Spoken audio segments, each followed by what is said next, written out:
কুসুমের ভক্তি দেখে খুশি হয়ে যায় আয়ুষের মা। হ্যাঁ বন্ধুরা, এমনটাই দেখা যাবে। বিস্তারিত জানতে ভিডিওটিতে লাইক দিয়ে চ্যানেলটি সাবস্ক্রাইব করে দেখতে থাকুন। গল্পের শুরুতেই দেখা যাবে যে কুসুম ইন্দ্রাণী গাঙ্গুলির কাছে হাত জোড় করে বলতে থাকে যে দেবী মা, এটা থেকে আমাকে বাধা দেবেন না। প্লিজ আমাকে আমাকে ছোট সাহেবের জন্য পুজোটা দিতে দিন।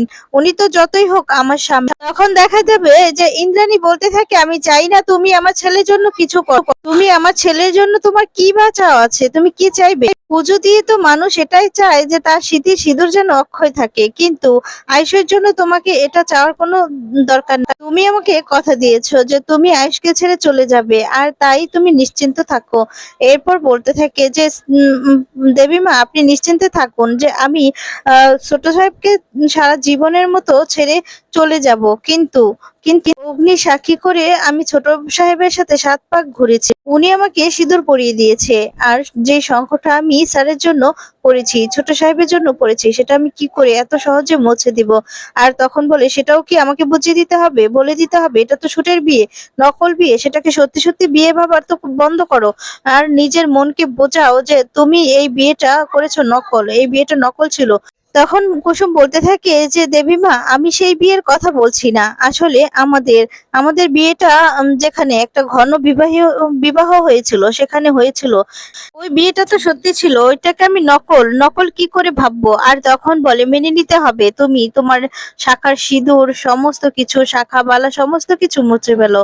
বুঝতে পারলে তো? কোনো অস্তিত্বই রাখবে না, কারণ এই বিয়েটা আমি মানি না। আর তখন বলতে থাকে, যেই বিয়ের সম্পর্কের ভবিষ্যৎ আছে, সেই বিয়ের কোনো দামই নেই। আর তাই তোমার স্মৃতি সিঁদুর মুছে গেলেও আমার ছেলে কিচ্ছু যায় আসে না। কোনো ক্ষতি হবে না, সেটা আমার স্থির বিশ্বাস। আর তখন বলতে থাকে যে এই যেটা আমার হাতের বাইরে, সেটা নিয়ে আমি কথা বলবো না, কিন্তু আমি দেবী মা একটা কথাই বলতে চাই যে এই সম্পর্কটা কিন্তু আমার কাছে মিথ্যে নয়।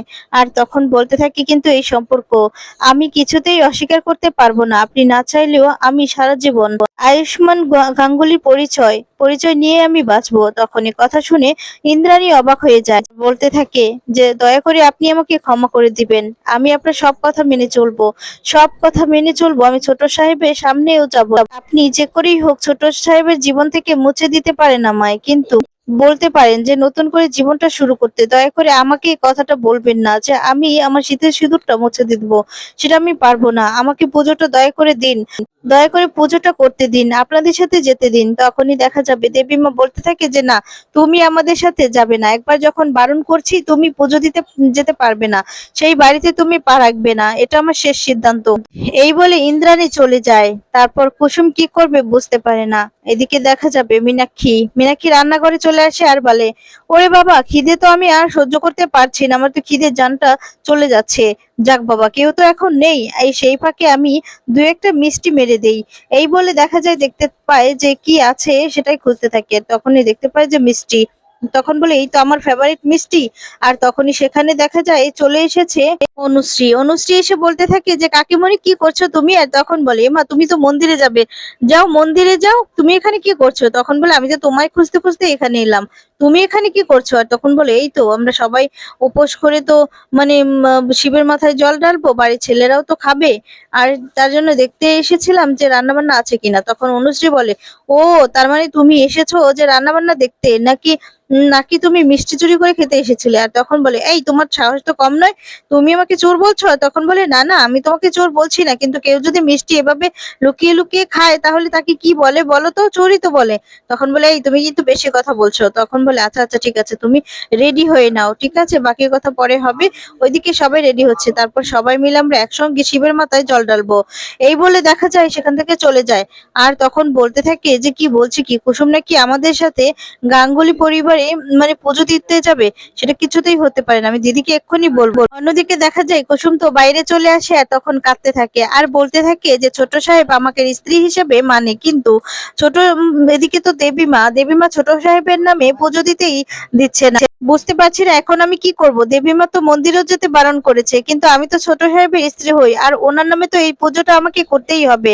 তাহলে এখন কি করব, আমি মন্দিরেও তো যেতে পারবো না, তাহলে পুজোটা করব কি করে? আর তখনই এই বলে দেখা যায় প্রার্থনা করতে থাকে আর বলে, মহাদেব এখন তুমি একটা কিছু করো, কিছু একটা উপায় দেখিয়ে দাও আমাকে, আমাকে একটা পথ দেখিয়ে দাও, এই পুজোটা সম্পূর্ণ করতেই হবে আমায়। এই বলে ভাবতে থাকে আর তখনই দেখা যাবে মনে করতে থাকে যে না, তবে এটা তো করতেই পারি, মানে খুশি হয়ে যায় আর বলতে থাকে, দেবীমা আমাকে মন্দিরে যেতে বারণ করেছেন, কিন্তু ওনার নামে উপোস রেখে পুজো করতে, শিবের মাথায় জল ঢালতে, এটা তো দেবীমা আমাকে বারণ করেননি। তাহলে এর জন্য তো মন্দিরে যাওয়ার কি দরকার, আমি তো এখানেই করতে পারি, তাই না? হ্যাঁ, তাহলে আমি এটাই করব। আমি আজ এমন কিছু করব যে দেবী মায়ের মানে আদেশটাও পালন করা, আর ছোট সাহেবের স্ত্রী ওনার নামে শ্রাবণের এই পুজোটাও করা হবে। অন্যদিকে দেখা যাবে যে ইন্দ্রাণী নিজের মাথায় সিঁথিতে সিঁদুর দিচ্ছে, পুজো দিতে যাবে, তার জন্য বের হবে। তখনই দেখা যাবে সেখানে সেখানে দেখা যায় আয়ুষের বাবা আসে আর বলতে থাকে, তোমাকে আমি বারণ করেছিলাম, তুমি এই শরীরে পুজো দিতে যাবে? আর তখন বলে, রাজ, আমার পরিবারের মঙ্গলের জন্য, তোমার মঙ্গলের জন্য, আমার সন্তানদের মঙ্গলের জন্য এই পুজোটা আমাকে করতেই হবে। এটা আমাকে কেউ আটকাতে পারবে না, কিছুতেই পারবে না, আমাকে কেউ আটকাতে পারবে না। তখন বলে, আরে কেউ তো আটকানোর কথা হচ্ছে না, আরে তোমার শরীরের কথা হচ্ছে, তোমার এই শরীরে তুমি তুমি সুস্থ হবে, তাই না? তুমি এতটা ধকল নিচ্ছ। আর তখন বলে, তুমি এতটা মানে এগিয়ে মানে এভাবে যেতে পারবে পায়ে হেঁটে? আর তখন বলতে থাকে, একটা বছর যদি নিয়মটা পালন না করতে তাহলে কি হতো না? তখন ইন্দ্রাণী বলতে থাকে যে না, হতো না, কিছুতেই হতো না। তখন বলে, রাজ, তুমি তো জানো আমার কাছে আমার শীতের সিঁদুরের মূল্যটা কতটা, জানো তো রাজ, এর থেকেও তোমাকে সব থেকে বেশি ভালোবাসি আমি রাজ। আর তখন বলতে থাকি, ছাড়া আমি আমি যেন একদম সমস্ত কিছু আমার খালি। আর তখন বলতে থাকি, একটা দিন তোমার জন্য আমি পুজো করতে পারবো না? আর তখনই বলতে থাকে যে হ্যাঁ, এই যে তোমার মতোই, আমি কি বলি জানো তো, কুসুম এই বাড়ির যোগ্য যোগ্য বউ, একদম তোমার মতোই। তখন তো ইন্দ্রাণী চোখ বড় বড় করে তাকিয়ে থাকে আর বলতে থাকে যে আমি আমি কথা বলছি একটা, আর তুমি হঠাৎ করে কেন কুসুমের কথা বলছো? তখন বলে, বলছি কারণ ওর মধ্যেই আমি তোমাকে দেখতে পাই। দেখো, তুমি আমাকে এত ভালোবাসো, আর কুসুমও তো আয়ুষকে অনেক ভালোবাসে। কুসুম ওর জন্য কত কিছু স্যাক্রিফাইস করেছে। তখন বলে, আচ্ছা তুমি এই সমস্ত কথা বলে ওই মেয়েটার সঙ্গে তুমি আমাকে তুলনা করছো? আর তখন বলে, আমি তুলনা কেন করব, তুমি তুলনা তোমার নিজেই। আর তখন বলতে থেকে যে কিন্তু আমার মনে হয় না যে কুসুমও কম কিছু যায়, কুসুমই একমাত্র যোগ্য। আর তখন বলতে থাকে, ওদের বিয়ের পর আজকে শ্রাবণ মাসের শেষ সোমবার, আমি নিশ্চিত যে কুসুম আয়ুষের মঙ্গল কামনায় উপোস করেছে, শিবের মাথায় জল ঢালবে। আর তখন ইন্দ্রাণী বলে, কোনো প্রয়োজন নেই, আমি আমার ছেলের জন্য আমি উপোস করব, আমি শিবের মাথায় জল ঢালবো, কাউকে কিছু করতে হবে না, এমনিতেই রাজ দেরি হয়ে যাচ্ছে, আমি আসছি। এই বলে সেখান থেকে চলে যায়।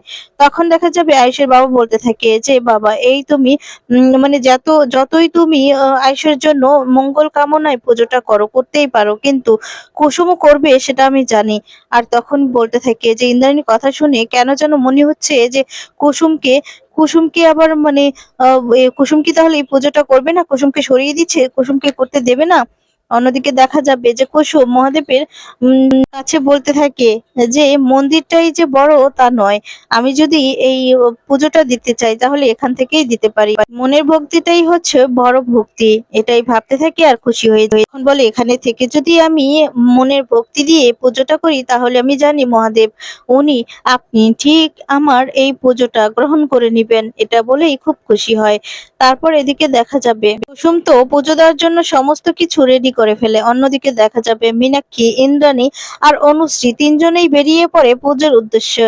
আর তখনই দেখা যাবে যে ইন্দ্রাণী তো হাঁটতে পারছিল না, ইন্দ্রাণীর তখন মাথাটা ঘুরতে থাকে। অনুশ্রী তখন বলতে থাকে যে, দেখেছো তো মা, তুমি নিশ্চয়ই মনি প্রেশারের ওষুধটা খাওনি, আমি এক্ষুনি প্রেশারের ওষুধটা আনছি। এদিকে মীনাক্ষী বলছে, আমারও তো মাথা ঘুরাচ্ছে, কখন যে সন্ধ্যা হবে এটাই ভাবতে থাকে আর বলতে থাকে যে, দিদি, তোমারও মাথা ঘুরাচ্ছে, আমারও মাথা ঘুরাচ্ছে, কেউ কোনো ব্যাপার না, আমরা কষ্ট করে পুজোটা যে করেই হোক আমরা সম্পূর্ণ করব। আর তখন অনুশ্রী বলতে থাকে, কাকিমণি তুমি মাকে দেখো, আমি ওষুধটা নিয়ে আসছি, রেডি করে দিয়ে আসছি। আর তখনই বলতে থাকে, আমাকে যেন কাজের মেয়ে পেয়েছে কুসুমের মতো। এই বলে অনুশ্রী তখন সেখান থেকে চলে যায়। তারপর দেখা যায় এদিকে কুসুম যে পুজো দিচ্ছে সেটা হঠাৎ করেই দেখা যাবে যে মীনাক্ষী দেখে ফেলে। আর তখনই বলছে, ওই দিদি দেখো না ওইদিকে কুসুম কি করছে। তখন তো দেখে পুরো চমকে যায় মীনাক্ষী। এরপর তো দেখা যাবে পরবর্তী মীনাক্ষী তো পুজো শেষ সময়ে এসে মাথা ঘুরে পড়ে যেতে লাগে। কুসুমের জন্য মীনাক্ষী সুস্থ হয়।